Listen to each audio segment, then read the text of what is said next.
When someone avoidant loses you, the first thing that breaks inside them is not their heart.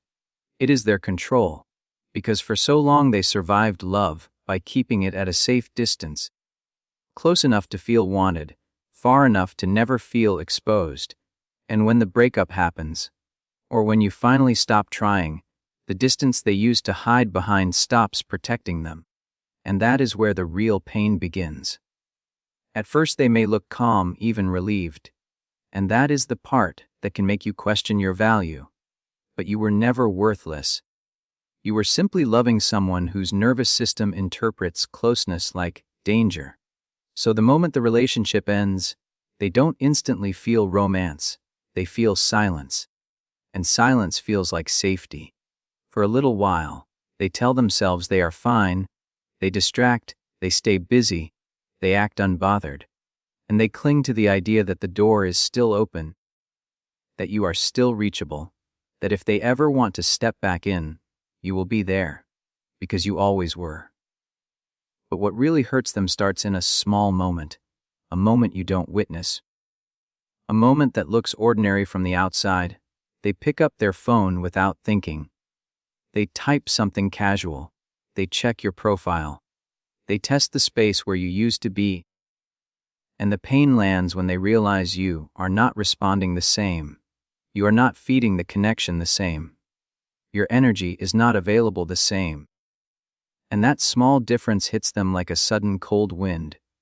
Because avoidants are not only attached to you, they are attached to access to you.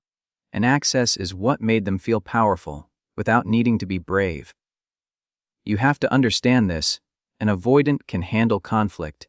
They can handle tension. They can even handle you being upset. Because your anger still keeps you emotionally present. Your tears still keep you emotionally invested. Your long messages still keep you explaining. Still keep you reaching. Still keep you proving you care. But what they struggle to handle is your certainty, your calm, your quiet withdrawal. The moment you stop negotiating your worth with someone who keeps treating your needs like pressure. Because deep down, the avoidant's biggest fear is not that love will leave. Their biggest fear is that love will demand something real from them. Consistency, accountability, vulnerability, presence. And they learned early that those things are risky. Those things cost too much. Those things lead to rejection or shame. So they created a system. They give a little, they pull back, they reconnect, they disappear, and they keep the relationship in a place where they never have to fully surrender. And when you finally end it, or when you finally stop chasing, you remove their system, you remove their rhythm, you remove their ability to control the emotional temperature.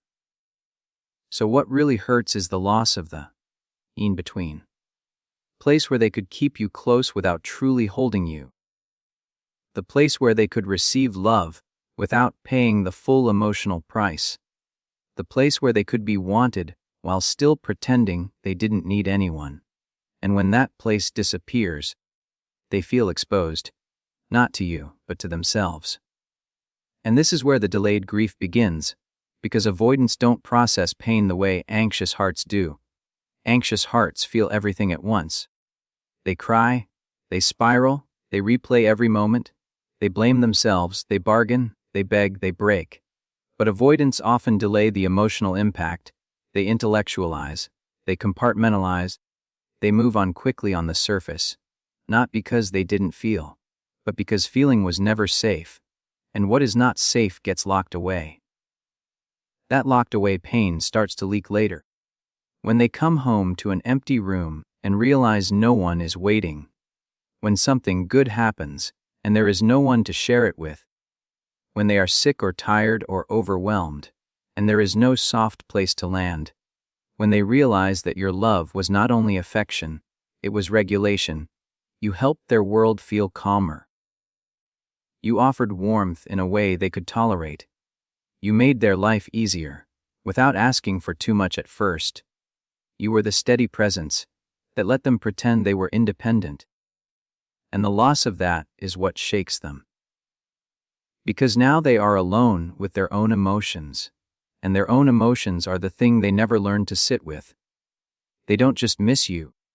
They miss who they became around you, the softened version of themselves, the version that felt human, the version that felt seen without being judged.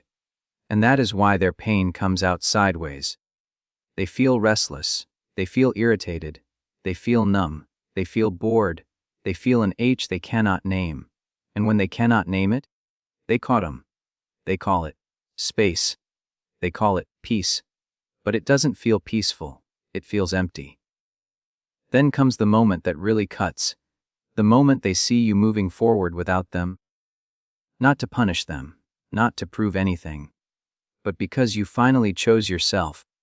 And that image does something to their chest, because it tells them a truth they were hoping to avoid. You were not impossible to love. You were simply no longer willing to be loved halfway.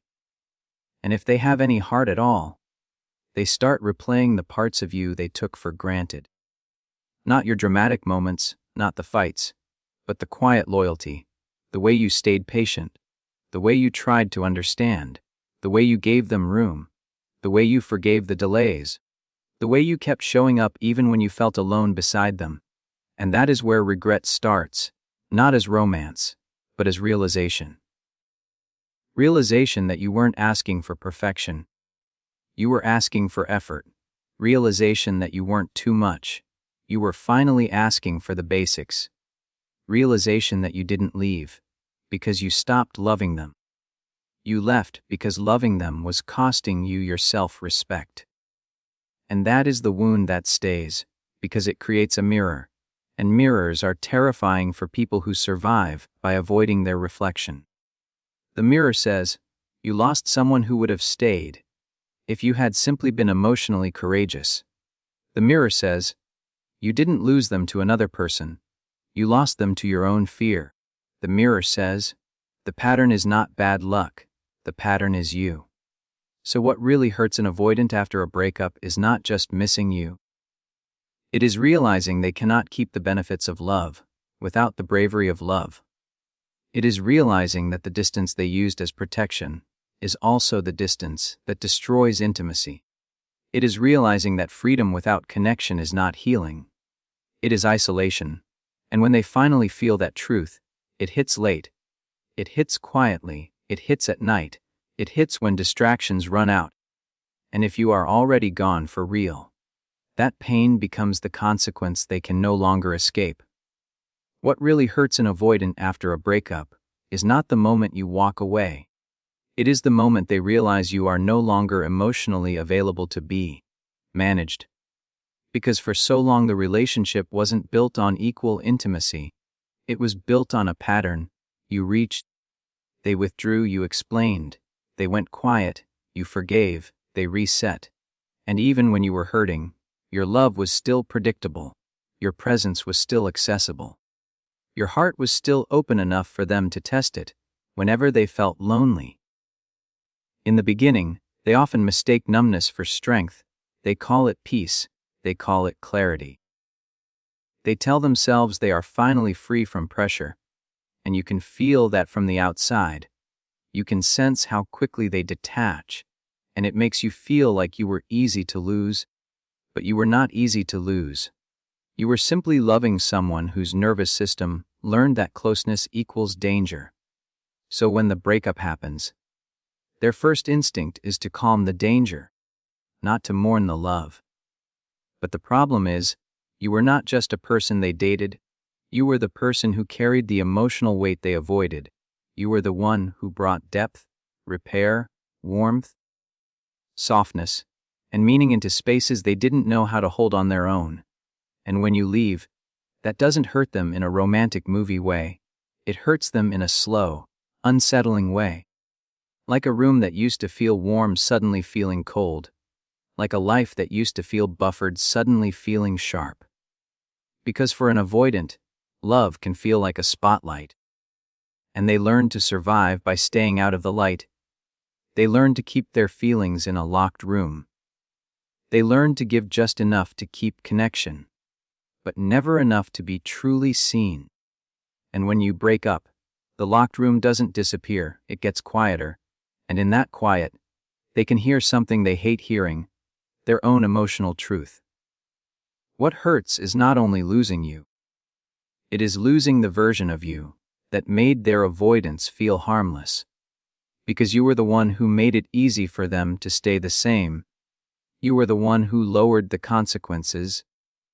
You were the one who translated their distance into excuses.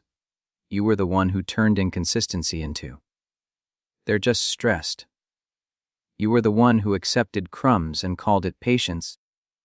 And you did it because you cared, because you believed love could soften them. But the breakup ends that comfort, and the ending of comfort is what shakes them. There is a specific moment when the pain begins. It's not the day of the breakup. It's not the first week, it's later. It's when they reach for you in the way they always did. Not with honesty, not with depth, but with something casual, something light, something safe. A message that asks for nothing, a reaction that costs them nothing, a hey that keeps their pride intact. And they expect your energy to be there, because it always was. And when it isn't, when you don't respond quickly, when you don't respond warmly, when you respond with distance, or not at all, a panic flickers inside them, not always visible, but real, because they feel something they don't like feeling, the feeling that access is gone. And access is the hidden addiction for many avoidants. Because access gives them the benefits of connection, without the demands of vulnerability. Access lets them feel wanted without having to show up consistently. Access lets them soothe their loneliness without having to risk emotional exposure. And when access disappears, the avoidant doesn't just feel loss, they feel rejection. And rejection is the wound they've been running from since the beginning. This is why your silence can hit them harder than your anger. Because your anger still means you are engaged. Your anger still means you are emotionally attached. Your anger still gives them a role to play. They can label you as too emotional. They can blame the intensity.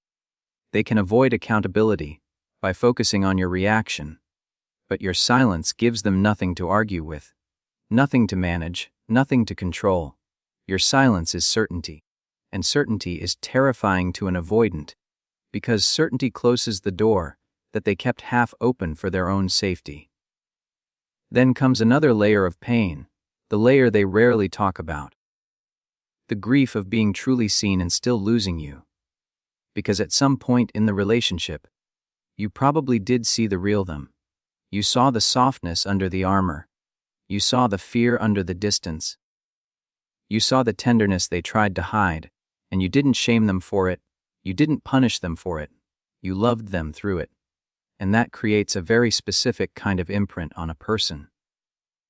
So later, when life feels heavy, when stress hits, when they are alone in a quiet room, they remember the way you used to be a safe place, not because you fixed everything, but because your presence made them feel less alone in themselves. And that memory becomes painful. Because it carries a sentence inside it, I had safety, and I still ran. This is where regret truly begins for an avoidant, not as romantic longing, but as self-awareness. And self-awareness is a sharp blade for someone who has survived by avoiding their inner world. And if they try to replace you quickly, if they jump into someone else, what hurts is not that they're happy. What hurts is what they discover, that the new person does not hold them the way you held them. The new person does not tolerate what you tolerated. The new person does not translate their silence into kindness. The new person does not give unlimited chances. And suddenly they feel the weight of consequence, because consequence is the thing you protected them from. So what really hurts is the comparison, not comparison as jealousy, comparison as truth.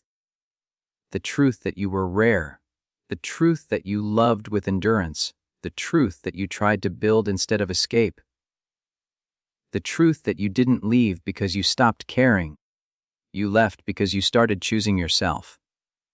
And that is the deepest injury to their ego, because it tells them they didn't win, they didn't keep their independence, They lost someone valuable, someone loyal, someone emotionally brave, someone who would have stayed if they had simply met you with effort and presence. So the pain becomes a quiet haunting. It shows up in small flashes, a song, a place, a phrase you used, the look on your face the last time you asked for something real, the moment you stopped arguing and started going quiet. Because that moment was the moment they felt you slipping away, and they didn't know how to stop it without doing the one thing they fear most: opening their heart. And if there is any love left in them, the final thing that hurts is the realization that you didn't need them to be perfect. You needed them to be present. You needed them to choose you when it mattered. You needed them to stop treating love like a threat. And when they realize that, when they realize how simple the ask actually was, that is when the breakup truly hurts. Because now it is not about losing you. It is about losing the chance to become the person who could keep you. What really hurts an avoidant after a breakup is not the loud ending. It is the quiet consequences that arrive when nobody is watching. Because avoidants do not fall apart in the moment the way anxious hearts do. They often hold themselves together with logic, pride, distraction, and distance has always been their medicine, until it becomes their sickness. At first, they can look untouched. And I know how brutal that feels if you are the one who loved deeply, the one who tried, the one who stayed up late questioning every sentence you sent, the one who carried the emotional weight of two people. But their calm is not proof you meant nothing. Their calm is often the nervous system doing what it learned long ago: shut down, minimize, survive. They learned to treat emotion like a problem that must be controlled. So when the relationship ends, the first thing they control is their own vulnerability. They keep their face steady. They keep their tone neutral. They keep their life moving, and they tell themselves they are fine. But pain does not vanish just because someone refuses to name it. Pain waits, and for an avoidant, pain waits for the moment control fails. Control fails in ordinary places, not dramatic ones. It fails when they come home and the room doesn't feel warm. It fails when they have a win at work and there is nobody safe to share it with. It fails when they have a bad day and they realize they don't know how to ask for comfort.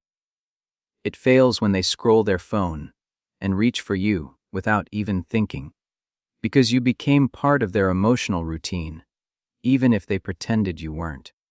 And the first deep hurt is the loss of your emotional availability, because you were not just a partner, you were a soft landing. And avoidants do not admit how much they need a soft landing until it is gone. They may have pushed you away when you were too close, but they still relied on the fact that you were there. They relied on your patience, your forgiveness, your ability to keep loving through inconsistency. They relied on the way you stayed kind, even when you were confused. They relied on the way you kept the connection alive, even when they went silent. And that reliance becomes visible only after it's removed. So what really hurts is the moment they realize they cannot just check in and receive your warmth again, because your warmth used to be predictable. Even when you were upset, you still cared. You still responded. You still tried to fix it. You still made space for them. And now your energy feels different. Now your response feels slower. Now your tone feels neutral. Now your absence feels permanent, and permanent is the word that scares an avoidant the most. Because permanent means, this is real. This is not a temporary conflict. This is not a phase. This is not you overreacting. This is not something they can wait out. Permanent means they lost the privilege of being loved without being brave. And that is where the next layer begins. The layer that feels like shame, even if they never call it that. Because shame is what rises when someone realizes they had something good and still couldn't show up properly. They start remembering moments they dismissed, not the big fights, but the small, quiet moments where you asked for something simple: a call back, a plan, a little reassurance, a little consistency. And they can hear your voice in their mind, not demanding, not controlling, just wanting to feel chosen. And when they replay it, something inside them tightens, because now they see it from the outside. They see you trying to build intimacy, while they kept building distance. They see you trying to repair, while they kept resetting. They see you reaching while they kept retreating. And that realization stings, because it exposes a truth they spent the whole relationship hiding from. You were not hard to love. You were just asking them to grow, and growth is what they avoided. This is why an avoidance regret often comes after you stop reacting, because your reactions gave them a distraction. Your emotional intensity gave them a story. They could tell themselves you were too much. They could label you as needy. They could focus on your tone instead of their patterns. But when you go calm, when you stop fighting, when you stop explaining, when you stop pleading for clarity, they lose the distraction, and what remains is their behavior, plain, undeniable, and hard to justify. Then another thing happens, and this part is important. The avoidant starts to feel the difference between being alone and being free. They thought they wanted freedom, because freedom meant no expectations, no demands, no emotional responsibility. But after some time, they notice the quiet is not peaceful. It's empty, and emptiness is uncomfortable, because emptiness brings feelings to the surface, and feelings are the thing they don't know how to hold. So they try to fill it. They work more, they socialize more, they rebound, they flirt, they distract. They do anything to keep the emotional silence from getting too loud. But the silence keeps returning, especially at night, especially in stillness, and in that stillness, they feel something they hate feeling: longing. Not always longing for you in a romantic way, but longing for what you gave them without them earning it: stability, softness, loyalty, a sense of home. And the moment they feel that longing, it hurts, because it comes with another truth. They didn't lose you because of fate. They lost you because of fear. And fear is a painful thing to admit, because fear makes them feel small, and they built their identity on being strong, independent, unbothered, above it all, and now they are faced with a contradiction. They acted like they didn't need you, but they miss you when you're gone. That contradiction is the crack in their armor. And through that crack, the deeper wound enters, the wound of comparison and consequence. Because once you are gone, the world starts reflecting your value back to them. People stop tolerating what you tolerated. People stop chasing the way you chased. People stop translating their distance into kindness. And suddenly they realize you were rare. You were not perfect, but you were real. You were consistent in your love. You were emotionally brave. You tried to communicate instead of escape. You stayed longer than your heart should have allowed. And when that lands inside them, regret is no longer a thought, it becomes an ache. And the ache gets sharper when they see you healing. Not posting to make them jealous, not performing strength, but actually moving forward, your energy lighter, your boundaries clearer, your silence stronger, your life fuller. And that is when it truly hurts, because it tells them you didn't leave to punish them.